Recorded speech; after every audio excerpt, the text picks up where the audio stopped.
Hello पिलाମାନେ ଆପଣମାନଙ୍କୁ ସ୍ୱାଗତ ଆମ ଚ୍ୟାନେଲ CHSC ସୁପର ନୋଟ କୁ। ତ ପିଲେ ଆଜି ଆମେ ପଢିବା +2 ସେକେଣ୍ଡ ଇୟର ଆର୍ଟ୍ସ ପॉलिटिकल ସାଇନ୍ସ ବା ରାଜନୀତି ବିଜ୍ଞାନର ଅଷ୍ଟମ ଅଧ୍ୟାୟ ବା ୟୁନିଟ୍ 8 ଟପିକ ରହିବ ଆନ୍ତର୍ଜାତିକ ମୁଦ୍ରା ପାଣ୍ଠି ଇଣ୍ଟରନ୍ୟାସନାଲ ମନିଟାରୀ ଫଣ୍ଡ ବା ସର୍ଟ ଫର୍ମ ରେ ପିଲେ IMF। ବୁଝି ପାରିଲ? ତ ଆନ୍ତର୍ଜାତିକ ମୁଦ୍ରା ପାଣ୍ଠି ଏକ ଆନ୍ତର୍ଜାତିକ ଆର୍ଥିକ ସଂସ୍ଥା ଯାହା 1945 ମସିହା ଡିସେମ୍ବର 27 ତାରିଖରେ ପ୍ରତିଷ୍ଠିତ ହୋଇଥିଲା। ବୁଝିପାରିଲ ପିଲେ? ଆନ୍ତର୍ଜାତିକ ମୁଦ୍ରା ପାଣ୍ଠି ବା IMF ଟା ଗୋଟିଏ କ'ଣ ନା ଆନ୍ତର୍ଜାତିକ ଆର୍ଥିକ ସଂସ୍ଥା ଏବଂ ଏହି ଆର୍ଥିକ ସଂସ୍ଥାଟା 1945 ମସିହା ଡିସେମ୍ବର 27 ତାରିଖରେ ପ୍ରତିଷ୍ଠିତ ହୋଇଥିଲା। এই আন্তর্জাতিক আর্থিক সংস্থা বা আন্তর্জাতিক মুদ্রা পাণ্ঠি কেবে প্রতিষ্ঠিত হয়েছিল না 27 ডিসেম্বর 1945। 1944 মସିହାରେ ଅନୁଷ୍ଠିତ ବ୍ରିଟେନ ଉଡ୍ସ ସମ୍ମିଳନୀରେ ଏପରି ଏକ ଆନ୍ତର୍ଜାତିକ ଅନୁଷ୍ଠାନ ପ୍ରତିଷ୍ଠା ପାଇଁ ପ୍ରଥମେ ହେନରୀ ଡେକ୍ସଟର ହ୍ୱାଇଟ୍ ଏବଂ ଜନ୍ ମେନର୍ଡ କିନ୍ସ ପ୍ରସ୍ତାବ ପ୍ରଦାନ କରିଥିଲେ। ପିଲେ 1944 ମସିହାରେ ବ୍ରିଟେନ ଉଡ୍ସ ସମ୍ମିଳନୀ ହୋଇଥିଲା ଏବଂ ଏହି ବ୍ରିଟେନ ଉଡ୍ସ ସମ୍ମିଳନୀରେ ଆନ୍ତର୍ଜାତିକ ଅନୁଷ୍ଠାନ ପ୍ରତିଷ୍ଠା ପାଇଁକି ସର୍ବପ୍ରଥମେ ହେନରୀ ଡେକ୍ସଟର ହ୍ୱାଇଟ୍ ଏବଂ ଜନ୍ ମେନର୍ଡ କିନ୍ସ ପ୍ରସ୍ତାବ ଦେଇଥିଲେ। କ'ଣ ପାଇଁ ପ୍ରସ୍ତାବ ଦେଇଥିଲେ? ନା ଆନ୍ତର୍ଜାତିକ ଅନୁଷ୍ଠାନ ପ୍ରତିଷ୍ଠା କରିବା ପାଇଁ। କେବେ ଦେଇଥିଲେ? ନା 1944 ମସିହାରେ ଦେଇଥିଲେ। ଏହି 1944 ମସିହାରେ ଯେଉଁ ବ୍ରିଟେନ ଉଡ୍ସ ସମ୍ମିଳନୀଟା ହେଇଥିଲା ସେଇଠି ପିଲେ এই ପ୍ରସ୍ତାବଟା ଦେଇଥିଲେ।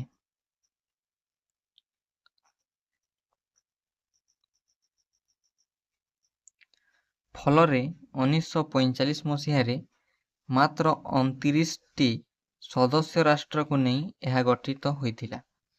ପିଲେ ଫଳରେ ପରେ ହେନରୀ ଡେକ୍ସଟର ହ୍ୱାଇଟ୍ ଏବଂ ଜନ୍ ମେନାର୍ଡ କିନ୍ସ ପ୍ରସ୍ତାବ ଦେଇ ସାରିଲା ପରେ 1945 ମସିହାରେ ପିଲେ ମାତ୍ର 29ଟି ସଦସ୍ୟ ରାଷ୍ଟ୍ର ଅର୍ଥାତ୍ ପିଲେ ମିଳିତ ଜାତିସଂଘର 29 ବା 29ଟି ସଦସ୍ୟ ରାଷ୍ଟ୍ରକୁ ନେଇକି ଏହା ଗଠିତ ହୋଇଥିଲା। ଏହା ଅର୍ଥ ପିଲେ କ'ଣ ନା ଆନ୍ତର୍ଜାତିକ ମୁଦ୍ରା ପାଣ୍ଠି। ବୁଝିପାରିଲ ପିଲେ? ଏହା 1947 ମସିହା ମାର୍ଚ୍ଚ 1 ତାରିଖରେ ବିଧିବଦ୍ଧ ଭାବରେ ଏହା କାର୍ଯ୍ୟ ଆରମ୍ଭ କରିଥିଲା।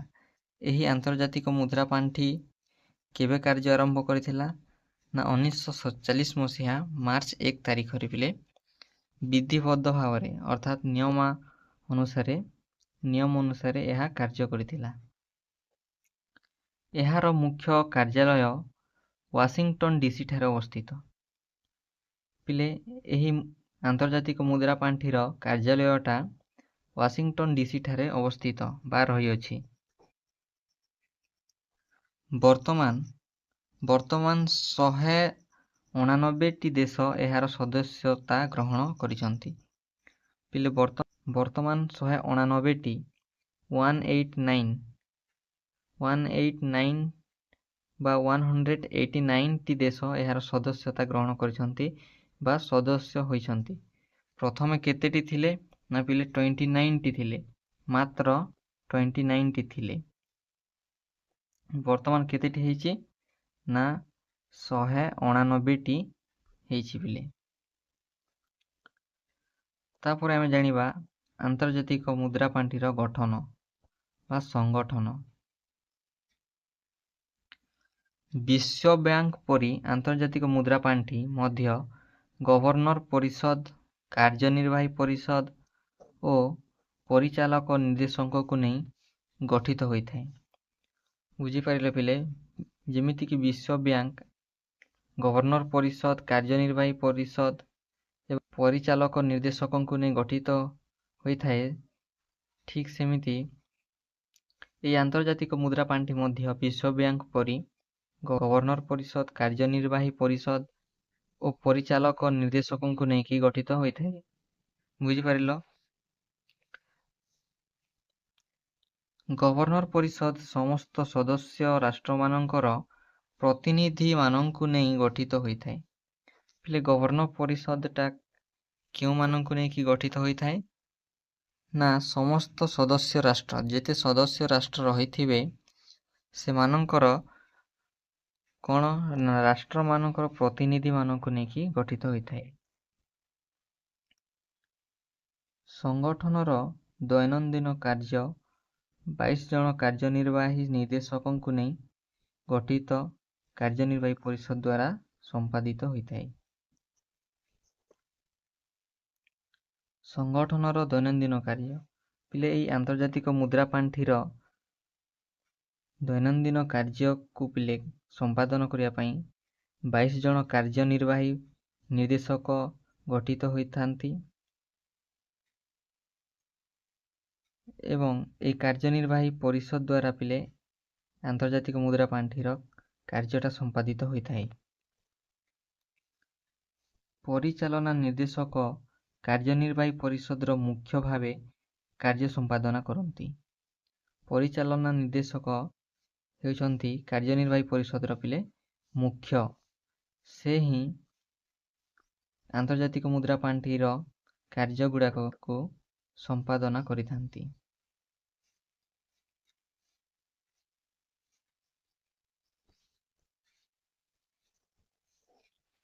ତାପରେ ପିଲେ ଆମେ ଜାଣିବା କାର୍ଯ୍ୟାବଳୀ। ଆନ୍ତର୍ଜାତିକ ମୁଦ୍ରା ପାଣ୍ଠି କେଉଁ କେଉଁ କାର୍ଯ୍ୟଗୁଡ଼ାକ କରିଥାଏ।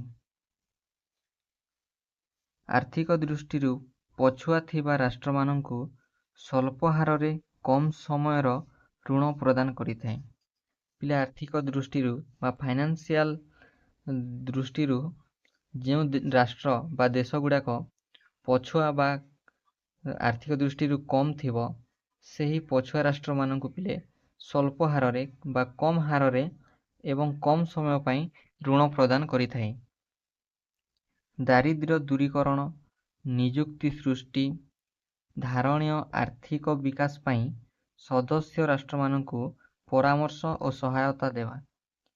ପିଲେ ଦାରିଦ୍ର୍ୟ ଦୂରୀକରଣ କରିବା, ତାପରେ ନିଯୁକ୍ତି ସୃଷ୍ଟି କରିବା, ପୋଷ୍ଟ ଗୁଡ଼ାକ ସୃଷ୍ଟି କରିବା ଓ ଧାରଣୀୟ ଆର୍ଥିକ ବିକାଶ। ଧାରଣୀୟ ଆର୍ଥିକ ବିକାଶ ଅର୍ଥାତ୍ ପିଲେ ଧାରଣୀୟ ଭାବରେ ବା ସିରିଏଲି ବିକାଶ ହେବା ପାଇଁ ସଦସ୍ୟ ରାଷ୍ଟ୍ରମାନଙ୍କୁ ପରାମର୍ଶ ଦେଇଥାଏ ଏବଂ ସହାୟତା ମଧ୍ୟ କରିଥାଏ।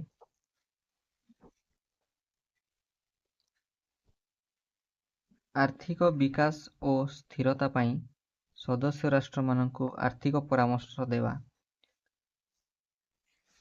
ଆର୍ଥିକ ବିକାଶ ପାଇଁ ବା ଫାଇନାନ୍ସିଆଲ ଡେଭଲପ ପାଇଁ ପିଲେ ଏବଂ ସ୍ଥିରତା ପାଇଁ ସଦସ୍ୟ ରାଷ୍ଟ୍ରମାନଙ୍କୁ କ'ଣ କରିଥାଏ ନା ଆର୍ଥିକ ପରାମର୍ଶ ଦେଇଥାଏ।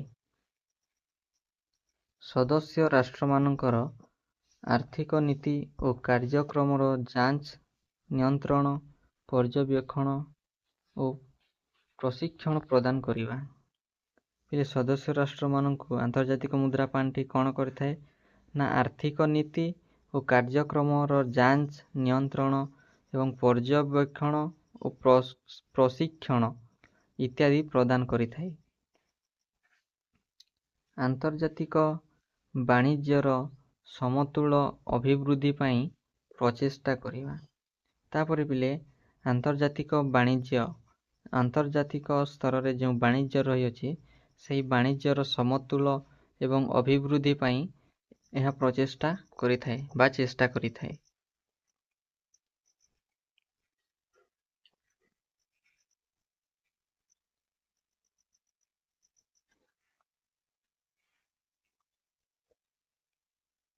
ଆନ୍ତର୍ଜାତିକ ବିନିମୟ ହାର ବ୍ୟବସ୍ଥାରେ ସ୍ଥିରତା ପାଇଁ କାର୍ଯ୍ୟ କରିବା। ତାପରେ ଆନ୍ତର୍ଜାତିକ ବିନିମୟ ଆଦାନ ପ୍ରଦାନ ବା ଏକ୍ସପୋର୍ଟ ଇମ୍ପୋର୍ଟ ଏହାର ହାରକୁ ପିଲେ କ'ଣ କରିଥାଏ ନା ସ୍ଥିରତା ପାଇଁ ମଧ୍ୟ କାର୍ଯ୍ୟ କରିଥାଏ। ତାପରେ ଆର୍ଥିକ ଅଭିବୃଦ୍ଧି, ଭିତ୍ତିଭୂମିର ବିକାଶ, ଦକ୍ଷତା ବୃଦ୍ଧି ପାଇଁ ବିକାଶଶୀଳ ଦେଶମାନଙ୍କୁ ବୈଷୟିକ ସହାୟତା ଓ ପ୍ରଶିକ୍ଷଣ ପ୍ରଦାନ କରିଥାଏ। ଯେତେଗୁଡ଼ିଏ ବିକାଶଶୀଳ ଦେଶଗୁଡ଼ିକ ଏହାର ସଦସ୍ୟ ଅଛନ୍ତି, ସେମାନଙ୍କୁ ତାଙ୍କର ଆର୍ଥିକ ଅଭିବୃଦ୍ଧି, ତାପରେ ଭିତ୍ତିଭୂମିର ବିକାଶ ଓ ଦକ୍ଷତା ବୃଦ୍ଧି ପାଇଁ ପିଲେ ବୈଷୟିକ ସହାୟତା ଏବଂ ପ୍ରଶିକ୍ଷଣ ପ୍ରଦାନ କରିଥାଏ।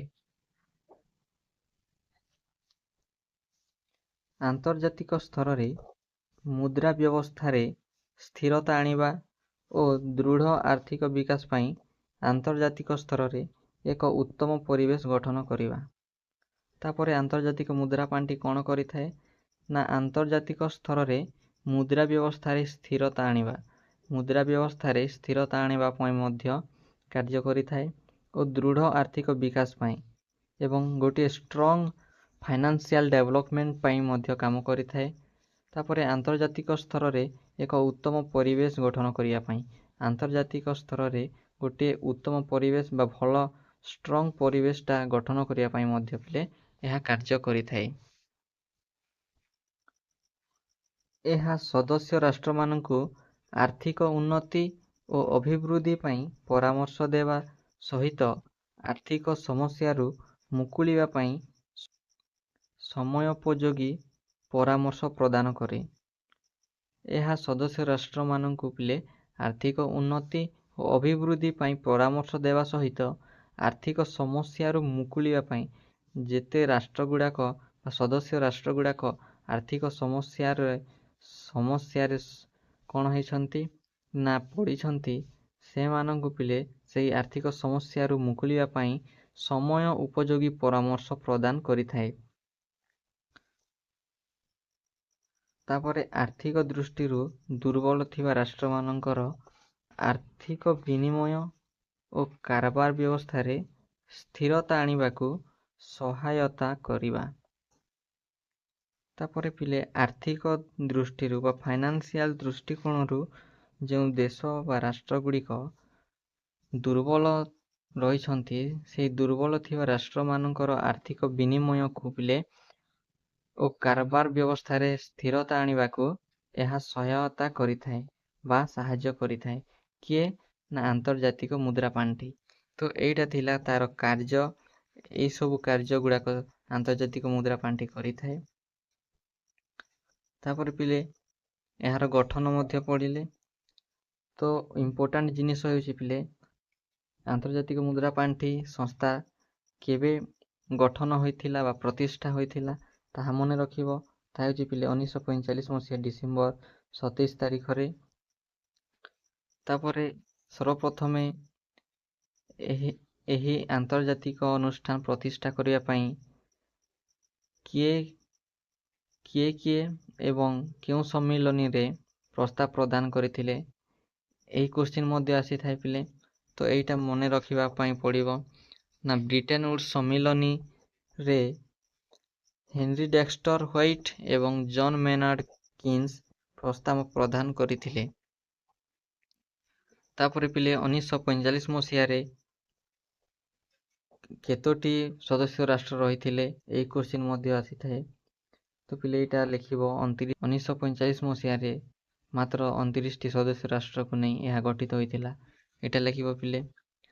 ତାପରେ ପିଲେ ପରୀକ୍ଷାରେ କ'ଣ ପଚାରେ ନା ଆନ୍ତର୍ଜାତିକ ମୁଦ୍ରା ପାଣ୍ଠି ସର୍ବପ୍ରଥମେ କେବେ କାର୍ଯ୍ୟକାରୀ ଆରମ୍ଭ କରିଥିଲା। ତ ପିଲେ ଏଇଟା ଲେଖିବ 1947 ମସିହା ମାର୍ଚ୍ଚ 1 ତାରିଖରେ ଆନ୍ତର୍ଜାତିକ ମୁଦ୍ରା ପାଣ୍ଠି କାର୍ଯ୍ୟକାରୀ କରିଥିଲା। ଏହା ପୁଣି ପିଲେ ବିଧିବଦ୍ଧ ଭାବରେ ବା ନିୟମ ଅନୁସାରେ କାର୍ଯ୍ୟ କରିଥିଲା। ବୁଝିପାରିଲ ପିଲେ। ତାପରେ ଏଇଟା ଗୋଟେ ମୋଷ୍ଟ ଇମ୍ପୋର୍ଟାଣ୍ଟ ଜିନିଷ ପିଲେ, ଆନ୍ତର୍ଜାତିକ ମୁଦ୍ରା ପାଣ୍ଠିର କାର୍ଯ୍ୟାଳୟ କେଉଁଠାରେ ଅବସ୍ଥିତ। ତ ପିଲେ ଏଇଟା ଲେଖିବ ୱାଶିଂଟନ ଡିସି ଠାରେ ଆନ୍ତର୍ଜାତିକ ମୁଦ୍ରା ପାଣ୍ଠିର କାର୍ଯ୍ୟାଳୟ ଅବସ୍ଥିତ। ପିଲେ ଏଇଟା ମଧ୍ୟ ପରୀକ୍ଷାରେ ଆସିଥାଏ ଯେ ସର୍ବପ୍ରଥମେ କେତୋଟି ରାଷ୍ଟ୍ରକୁ ନେଇ ଆନ୍ତର୍ଜାତିକ ମୁଦ୍ରା ପାଣ୍ଠି ଆରମ୍ଭ ହୋଇଥିଲା ଏବଂ ବର୍ତ୍ତମାନ କେତୋଟି ରାଷ୍ଟ୍ର ଏହାର ସଦସ୍ୟତା ଗ୍ରହଣ କରିଛନ୍ତି। ତ ପିଲେ ଲେଖିବ 29 ବା 29ଟି ରାଷ୍ଟ୍ରକୁ ନେଇ ସର୍ବପ୍ରଥମେ ଆନ୍ତର୍ଜାତିକ ମୁଦ୍ରା ପାଣ୍ଠି ଗଠିତ ହୋଇଥିଲା ଏବଂ ବର୍ତ୍ତମାନ 199ଟି 189ଟି ଦେଶକୁ ବା ରାଷ୍ଟ୍ରକୁ ନେଇକି ଗଠିତ ହୋଇଅଛି ବା 189ଟି ରାଷ୍ଟ୍ର ଏହାର ସଦସ୍ୟତା ଗ୍ରହଣ କରିଛନ୍ତି। ଏଇଟା ଲେଖିବ ପିଲେ। ତ ପିଲେ ଏଇଟା ଥିଲା ଆପଣମାନଙ୍କର ଆନ୍ତର୍ଜାତିକ ମୁଦ୍ରା ପାଣ୍ଠି ବା ଇଣ୍ଟରନ୍ୟାସନାଲ ମନିଟାରୀ ଫଣ୍ଡ। ତ ରହୁଛି ପିଲେ, ଆଉ କେଉଁ ଭିଡ଼ିଓ ଗୁଡ଼ାକ ଆପଣମାନେ ଚାହୁଁଛନ୍ତି କମେଣ୍ଟ ମାଧ୍ୟମରେ ନିଶ୍ଚୟ ଜଣାଇବେ। ମୁଁ ସେଇ ଭିଡ଼ିଓ ଗୁଡ଼ାକ ଶୀଘ୍ର ଆଣିବି। ତ ରହୁଛି ପିଲେ, ଜୟ ଜଗନ୍ନାଥ, ବନ୍ଦେ ଉତ୍କଳ ଜନନୀ।